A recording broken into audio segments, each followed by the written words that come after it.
Hey guys, I'm back to read another part of Wonder. I hope you're liking it so far. The Summer Table.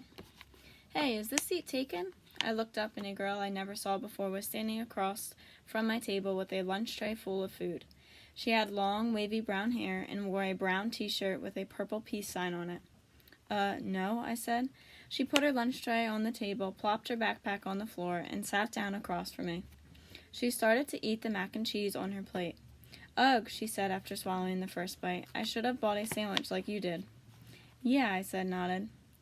My name is Summer, by the way. What's yours? August. Cool, she said.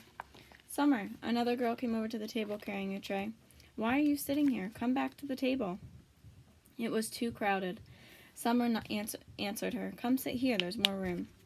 The other girl looked confused for a second. I realized she had been one of the girls I had caught looking at me just a few minutes earlier. Hand cupped over her mouth, whispering.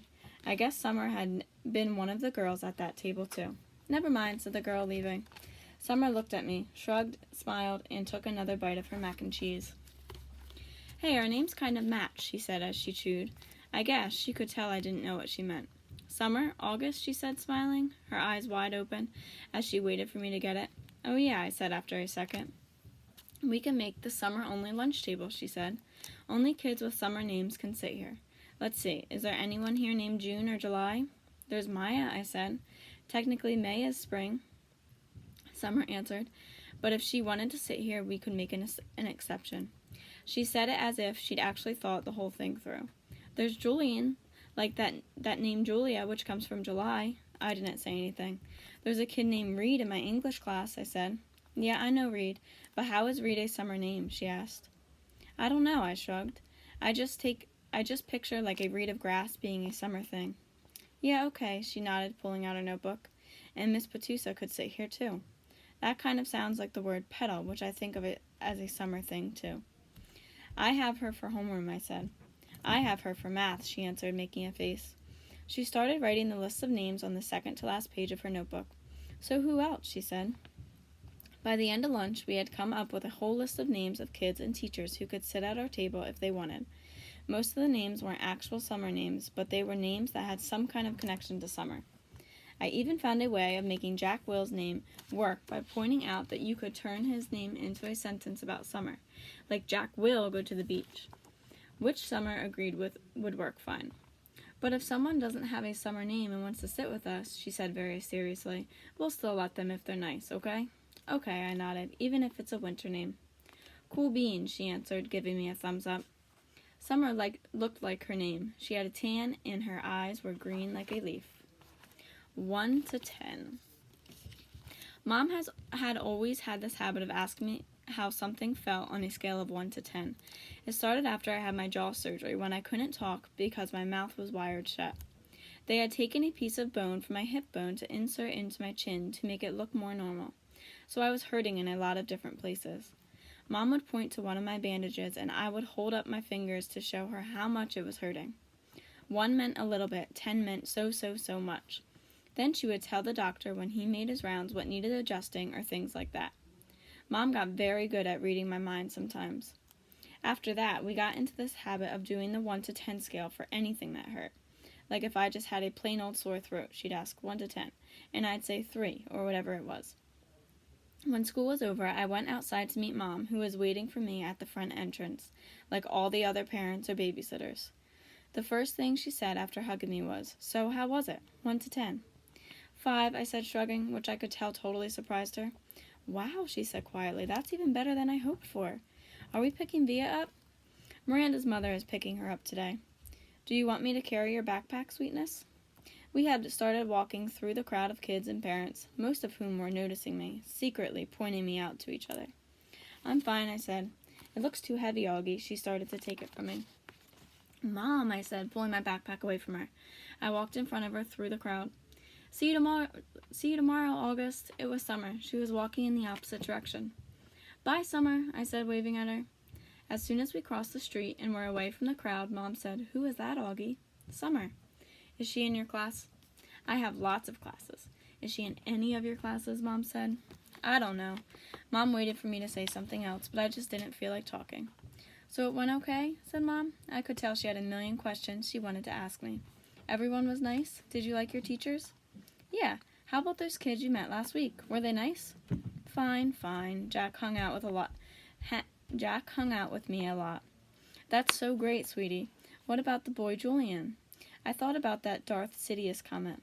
By now it felt like that had happened 100 years ago. He was okay, I said. And the blonde girl, what was her name? Charlotte. Mom, I said everyone was nice already. Okay, Mom answered. I honestly don't know why I was kind of mad at Mom, but I was. We crossed Ames Forest Avenue, and she didn't say anything else until we turned onto our block. So, Mom said, how did you meet Summer if she wasn't in any of your classes? We sat together at lunch, I said. I'd started kicking a rock between my feet like it was a soccer ball, chasing it back and forth across the sidewalk. She seems nice. Yes, she is. She's very pretty, Mom said.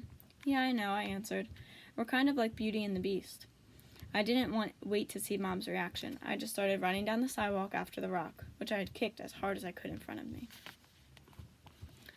Padawan. That night, I cut off the little braid on the back of my head. Dad noticed first. Oh, good, he said. I never liked that thing. Via couldn't believe I had cut it off. That took you years to grow, she said, almost like she was angry. Why did you cut it off? I don't know, I answered. Did someone make fun of it? No. Did you tell Christopher you were cutting it off? We're not even friends anymore. That's not true, she said. I can't believe you would just cut it off like that, she added snottily, and then practically slammed my bedroom door shut as she left the room. I was snuggling with Daisy on my bed when Dad came to tuck me in later. He scooched Daisy over gently and lay down next to me on the blanket. So, Auggie, doggy, he said, it was really an okay day? He got that from an old cartoon about a Dachshund named Auggie Doggy, by the way.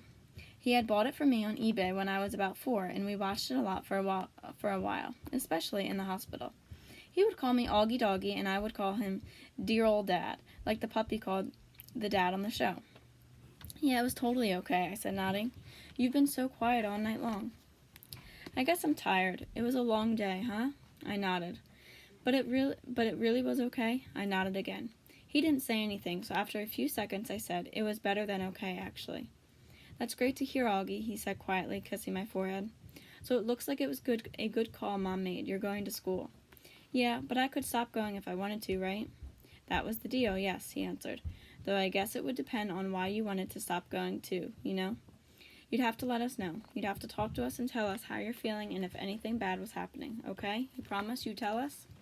Yeah. So can I ask you something?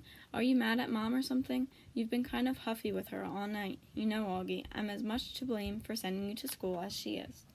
No, she's more to blame. It was her idea.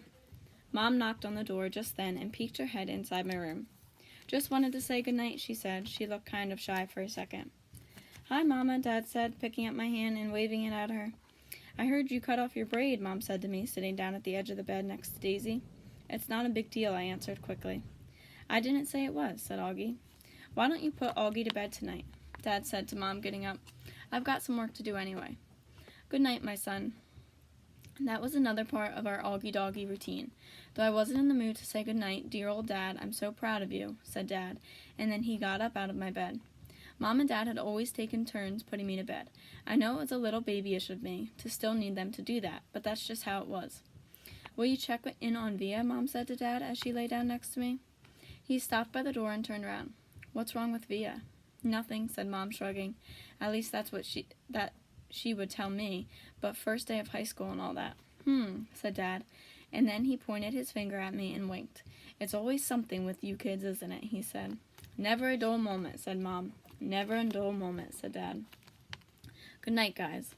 As soon as he closed the door, Mom pulled out the book she'd been reading to me for the last couple of weeks. I was relieved because I was really afraid she'd want to talk, and I just didn't feel like doing that. But Mom didn't seem to want to talk either. She just flipped through the pages until she got to where we had left off. We were about halfway through The Hobbit. Stop, stop, shouted Thorin, said Mom, reading aloud, but it was too late. The exciting dwarves had wasted their last arrows, and now the bows that Borin had given them were useless. They were a gloomy party that night, and the gloom gathered still deeper on them in the following days. They had crossed the enchanted stream, but beyond in the path seemed to straggle on just as before, and in the forest they could see no change. I'm not sure why, but all of a sudden I started to cry. Mom put the book down and wrapped her arms around me. She didn't seem surprised that I was crying. "It's okay," she whispered in my ear. "It'll be okay." "I'm sorry," I said between sniffles. "Shh," she said, wiping my tears with the back of her hand. "You have nothing to worry about, nothing to be sorry about." "Why do I have to be so ugly, Mommy?" I whispered. "No, baby, you're not." "I know I am." She kissed me all over my face. She kissed my eyes that came down too far. She kissed my cheeks that looked pinched in.